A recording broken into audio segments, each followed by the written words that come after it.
Мұқағали Мақтарев, үш бақытым, ең бірінші бақытым халқым менің. Соған берем ойымның алтын кенің, ол бар болса мен бармын, құр болмаймын, қымбатырақ алтыннан нарқым менің. Ал екінші бақытым тілім менің, ташы кетіріммен тілім дедім, кейде дүниеден түгілсенде, қасиетті тілімен түгілмедім. Бақытым бар үшінші отан деген, Құдай деген кімдесе отан дерем. Оты сөзге жанғанда жанбасын ба, ойланбай-ақ тек тағы отау менен. Түтін түтет, өз өмір көтере бер, немерелер көбейсін шөберелер.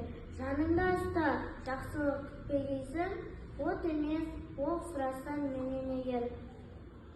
Үш бірдей бақытым бар алақаны, мені мұндай бақытты қылып жаратқан ба. Үш күн нұрын төгеді аспанымнан, Атырау, Алтай, арқа алатым.